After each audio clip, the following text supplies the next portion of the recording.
Bismillahirrahmanirrahim.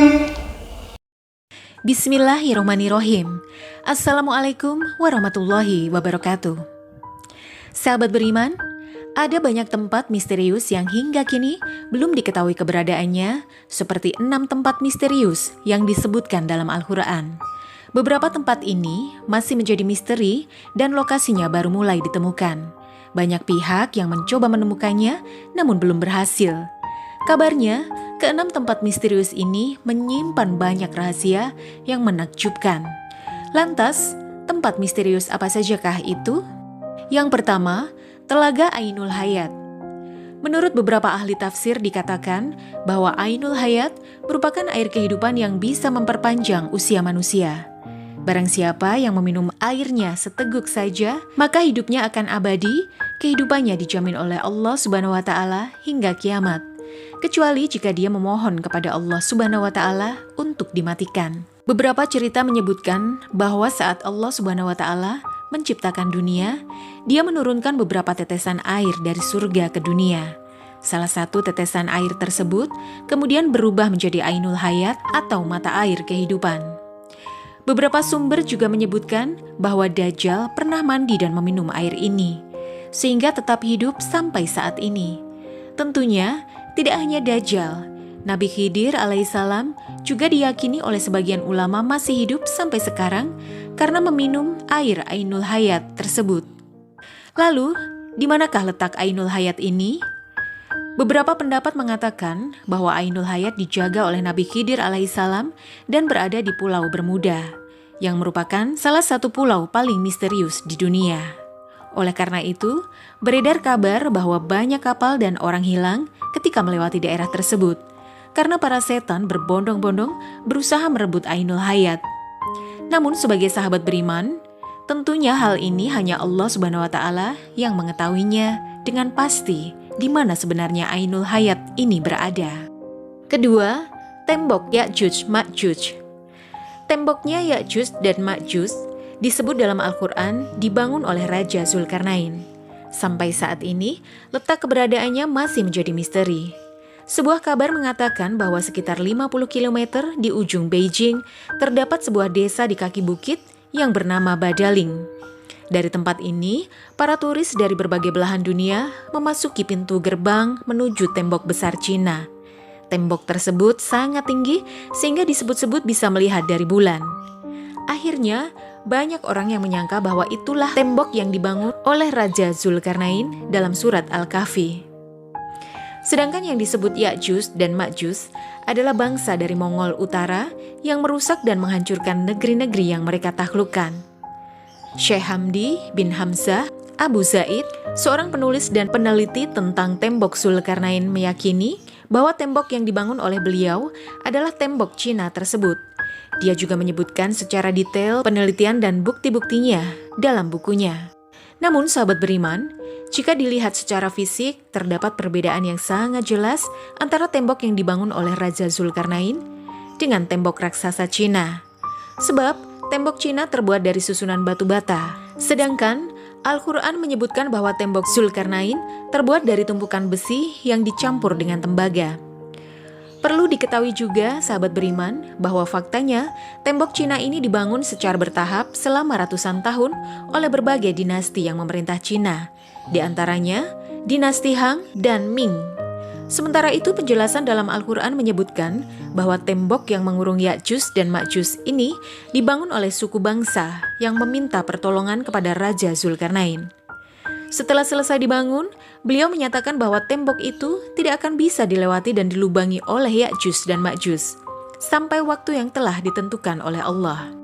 Berbeda dengan penjelasan Syekh Hamdi bin Hamzah Abu Zaid, Abdullah Yusuf Ali dalam tafsir The Holy Quran yang ditulis di Uzbekistan, tepatnya di distrik Hisar, sekitar 240 km di sebelah tenggara Bukhara.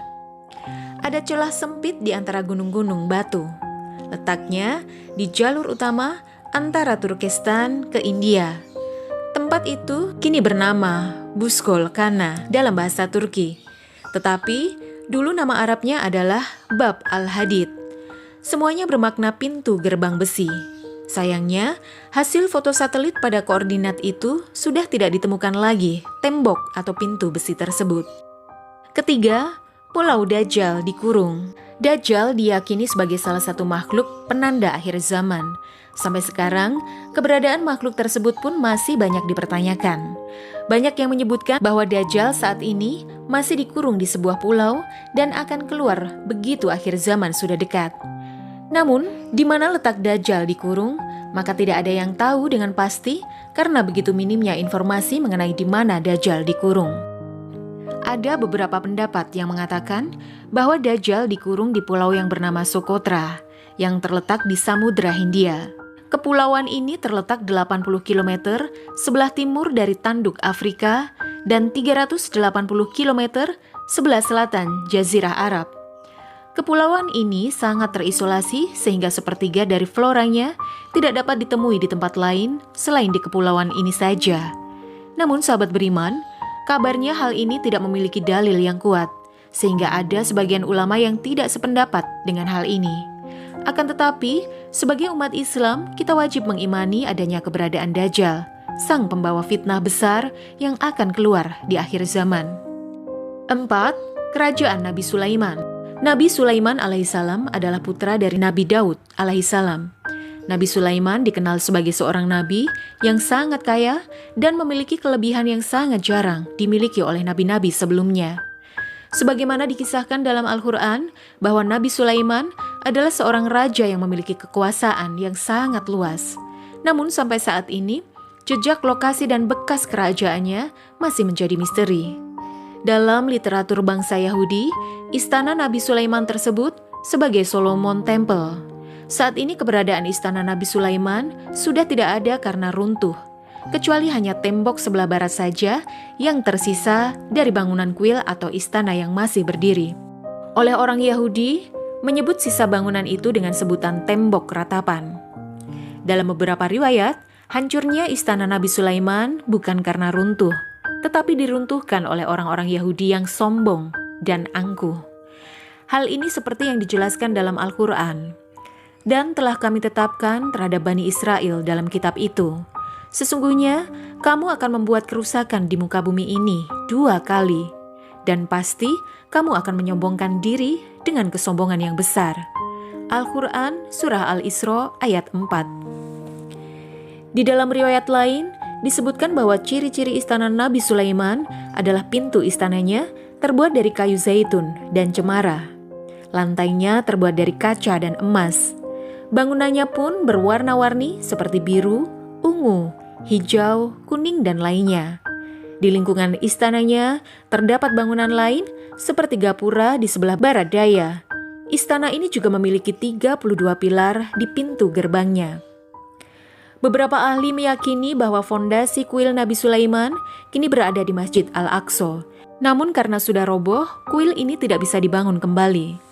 Berdasarkan hal ini, banyak pihak yang mengatakan bahwa Yahudi sangat berambisi untuk menghancurkan Masjid Al-Aqsa karena bukan Al-Aqsa yang menjadi persoalan, melainkan simbol dari kuil Sulaiman sebelumnya. Kabarnya juga kuil Nabi Sulaiman terletak di sebelah selatan The Dome of Rock, yaitu masjid yang dibangun oleh Khalifah Al-Walid dari dinasti Umayyah. 5. Sumur Barhut. Sumur Barhut merupakan sumur yang sangat misterius, sebab belum pernah dijelajahi oleh peneliti. Sumur ini diyakini bukan digali oleh manusia, melainkan dengan bantuan bangsa jin. Bahkan sumur ini disebut sebagai sumber air paling buruk di dunia. Ini merupakan tempat berkumpulnya ruh orang kafir. Barhut adalah sebuah legenda yang masih dalam perdebatan hingga saat ini, termasuk apakah di sana lokasi disimpannya ruh-ruh orang kafir. Lokasi sumur ini berada di lembah padang pasir bernama Barhut, Hadramaut, Yaman. Banyak orang mengatakan bahwa tempat ini sebagai awal munculnya kehancuran dunia dan menjadi tempat yang paling tidak bisa ditinggali. Sumur ini memiliki luas 100 meter dan kedalaman sekitar 250 meter. Keenam, Gunung Khaf. Ketika Rasulullah SAW dimi'rajkan dari Sidratul Muntaha di lapisan langit ke-7, di tengah perjalanan kembali menuju bumi, Rasulullah menyaksikan panorama yang sangat indah dan menakjubkan. Beliau melihat sinar biru membelah angkasa raya. Ketika Rasulullah melihat sinar itu, beliau pun mengajak malaikat Jibril untuk mengunjunginya. Dan ternyata, sinar biru itu berasal dari gunung besar yang bernama Jabal Khaf atau Gunung Khaf. Dalam tafsir Al-Alusi, Gunung Khaf diilustrasikan sebagai gunung yang tidak tampak oleh mata manusia umumnya. Hanya orang-orang pilihan saja yang bisa melihatnya. Gunung itu jarang diketahui oleh orang-orang. Dalam tafsirnya, disebutkan bahwa Gunung Khaf memiliki 78 lapisan. Ibnu Asyur mengatakan bahwa warna biru langit saat ini merupakan pantulan cahaya Jabal Khaf. Sementara itu, Ibnu Abbas menyebutkan bahwa Gunung Khaf mengelilingi bumi ini dan memiliki ukuran yang sangat besar. Sahabat beriman, tempat-tempat misterius itu pun masih menjadi misteri sampai saat ini. Dan tentunya hanya Allah Subhanahu wa Ta'ala sajalah yang maha mengetahuinya. Sedangkan data dan bukti dari tempat-tempat ini sebenarnya sudah cukup untuk membuktikan akan kebenaran Al-Quran. Dari menjadi tanda akan kebesaran Allah bagi orang yang mau berpikir, sebagaimana dikatakan dalam Al-Quran. Sungguh, pada langit dan bumi benar-benar terdapat tanda-tanda kebesaran Allah bagi orang-orang yang beriman. Dan pada penciptaan dirimu dan pada makhluk bergerak yang bernyawa yang berterbaran di bumi, terdapat tanda-tanda kebesaran Allah untuk kaum yang meyakini. Surat Al-Jaziyah ayat 3 dan 4. Semoga dari pembahasan singkat kali ini dapat meningkatkan keimanan dan ketakwaan kita kepada Allah Subhanahu wa Ta'ala, sehingga rahmat dan keridhoannya bisa kita dapatkan di dunia dan di akhirat. Amin ya rabbal alamin. Wallahu a'lam bishawab. Wassalamualaikum warahmatullahi wabarakatuh.